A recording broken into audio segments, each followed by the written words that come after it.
Hello everyone, this is Matt from MMORPG.com, welcoming you to another episode of Inside the Den, where we take a quick peek at a game's features and overall gameplay. Now today, Inside the Den, we're going to take a look at Uncharted Waters Online. This is a 3D historical fantasy MMORPG. Now I use historical and fantasy kind of loosely, as it's not directly based on historical facts, but it is based somewhere between the 15th and 17th century. The game was published by Netmarble, and as you can see down below, it was developed by Tecmo Koei. So, the game's been around a while. You can see 2005.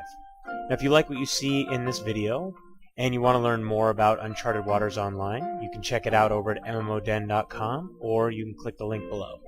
So let's get started. Now, one thing I can tell you is this is not your traditional MMO or MMORPG. It's very exploration based, and it's based around it's very nautical themed. So even the tutorial right out of the gate, it takes a while just to get through the tutorial, a couple of hours actually. There's only one server, as the population is, I would say, moderate. It's not huge, as I don't think this is the type of game that's going to cater to everyone. But for those with specific tastes, or you really like when you go into games and there's a lot of exploration and searching around and things like that, if that's your cup of tea, then this is going to work out for you. Now, creating your character, you do select a nationality. You can select Spain, Portugal, Venice, France, the Netherlands, England. I'm not sure why they went with Venice and not Italy, but hey, whatever. But let's actually go with Venice. Go next. And here are the different base character types you can choose from. You can choose this tall guy, kind of a taller female, so on and so forth. And then you've got these really kind of out of the ordinary types. Let's go with this guy. Why not? So there's not a ton of customer characterization. That face makes me laugh because it just looks like a big jolly dude. So, and then there's a couple different hairstyles. Well, not a couple. 13 different hairstyles. You can see exactly how many. It's pretty funny because it changes on all of them, just in case you change your character type. You can see the hairstyle changes on them all. Let's rotate him around a little bit so we can see this hairstyle. It's basically a mullet is what we have going on here. So our 15th century explorer from the 1980s. So let's take a look and see what that looks like. That one's pretty cool. Kind of the old horseshoe baldness. Full bald. Let's go with that one. Alright. And then complexion, there's a lot of different crazy colors you can go with. Kind of everything your heart could possibly desire. Let's go with that one. Hair color, nothing really out of the ordinary, but we're going to go with that kind of blue-gray. And other. Let's see what other is. So you got glasses, you got an eye patch, it looks like a scar, a mustache, little goatee, beard, more of a goatee, more of a half beard, big old bushy beard. Let's go with that. Why not? So let's go next. And there's three kind of quote-unquote class types that you can start out with, and you can see each of them kind of has whether you start level 1. You either start adventurer, trade, or battle, depending upon what you choose. And the game is really based a lot around like trade and adventuring and exploration. Like I said, there is some combat. It takes a little bit to get to that portion of the game, but if you hang with it, it's pretty good. So we're gonna go with adventure learner. Go next. A few things we can throw on right now. I actually don't want to wear a hat because I think my hair is pretty cool. Let's see what we got here. Let's go with that one. Let's go with those gloves. And let's see. Let's go with those boots. So let's keep going. Name. One of my usuals. There we go. And we've got some basic skills that we start with, and we can speak a few languages. Show you the full skill list here once we get logged in. Now, like I said, we're going to start right out of the gate. And here's creation start game. So we're logged in now, and we need to go talk to the Adventure Guildmaster. Start right off with the game getting us going on the tutorial, so to say. You can move around with WASD but it is kind of weird, you know, with the you turn with A and D, but it just turns the camera around. So unless you're moving forward or backwards while you're turning, it doesn't actually turn. It'll turn the camera for you. And I should mention that this game is based off of the game from the late 90s that was a really popular RPG. And even though I did mention that it has a moderate player base, the game is still updated fairly often. There's been 2 expansions, one Aztec expansion and one the Angkor expansion, one taking you kind of to the Aztec Central America type area, and one taking you to the South Pacific and those types of things. So let's get going. So talk to him. So you're held and full, new adventure, come to town. We already put your insurance application. Alright, so we got 50,000 in cash. We got a dagger. Let's see what else we got. And we got some sail paint. Alright, great. Oh, some Carleon bells. First time sailing? Yes, it is.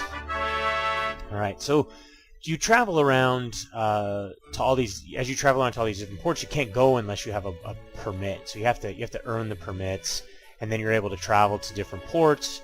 You're able to do trade. You're able to earn money, build up your ship, buy bigger ships, outfit your ship. Some of the larger PvP battles, they have 10 versus 10 PvP battles on the, you know, quote-unquote high seas, should you say. So those get pretty crazy. Click on the journal button located in the upper right. Select port permits, character fleet, ship, journal, port permits. Alright, so there we go. So there's Athens, Ragusa, Trieste, Naples. Oh, we also got Syracuse. Alright. So let's talk to him again.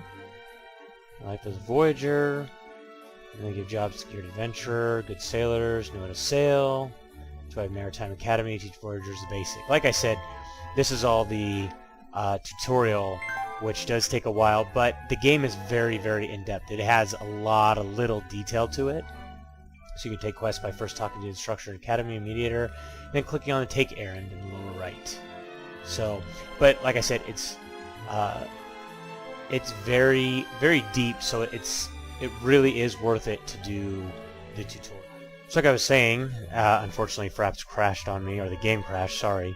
I'm probably not going to get very far into the actual tutorial, but we'll see how far we can get.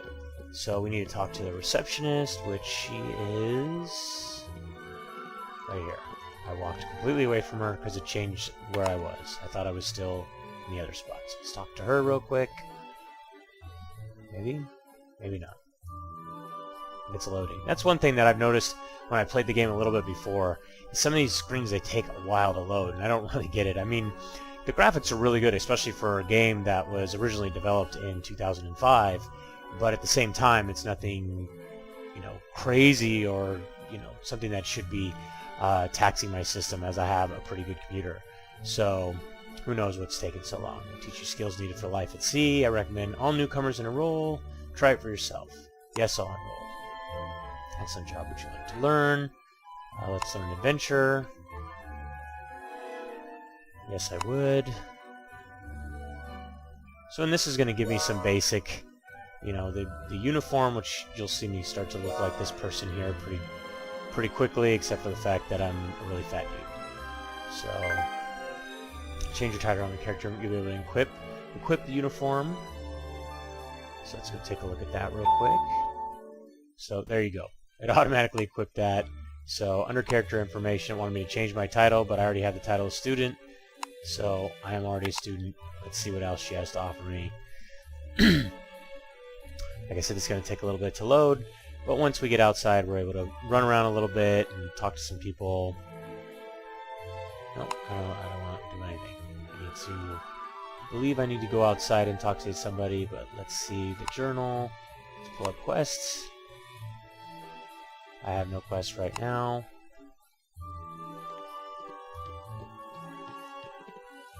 So I need to talk to this guy because I believe it's this guy. We're taking a lecture. So here we go. We do class registration. And we can join a class on any of these things. These are all taught. These are all individual players that are teaching a class, so you can learn to do, different things as far as the job. Animal trainer, explorer, different stuff like that. Let's see, contract. Seems you're not specialized in this subject. Go to the receptionist if you wish to apply. I thought I already did. Oh well. Let's head outside and see what kind of trouble we can get into out there.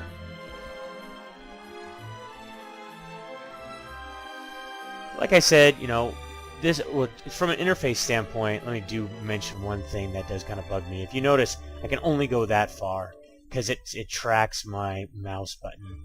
And once I reach that limit, I have to bring my cursor back, and then I can scroll around again.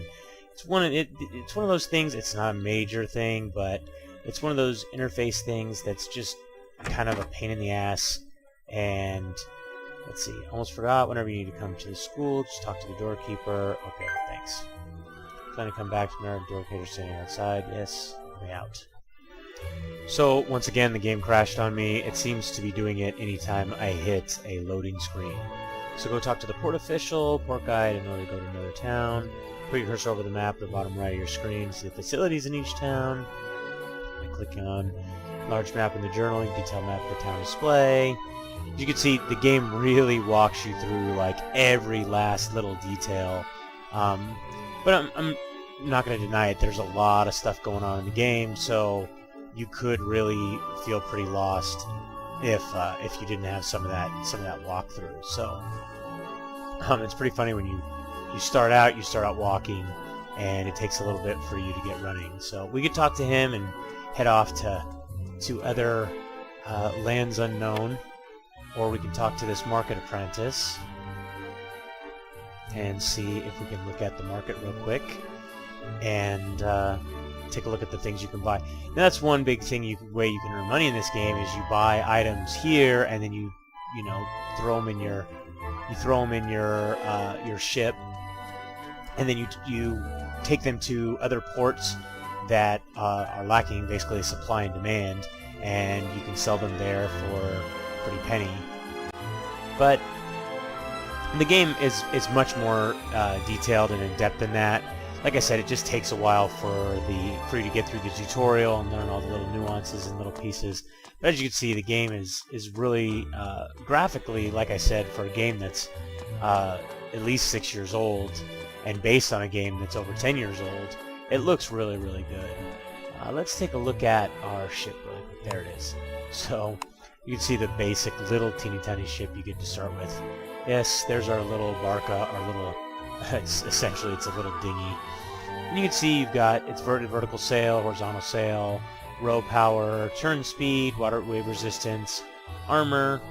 Then you've got your number of improvements, 1 of 5, because you can buy improvements to do everything from speed up your ship to give it more armor, things like that.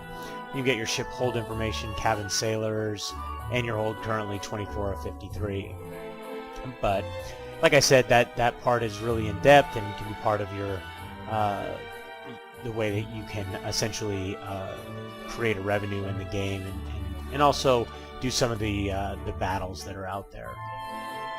But I am running out of time, and I hope you guys enjoyed today's trip inside the den. I know the game didn't have a lot of fighting, and it's not one of those ones that in the first 15 minutes I can show you a ton because it is such a deep game. But I hope you enjoyed it. Don't forget to subscribe and keep yourself updated as each new episode is released.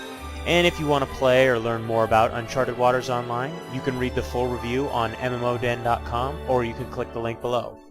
Till next time, thanks for watching.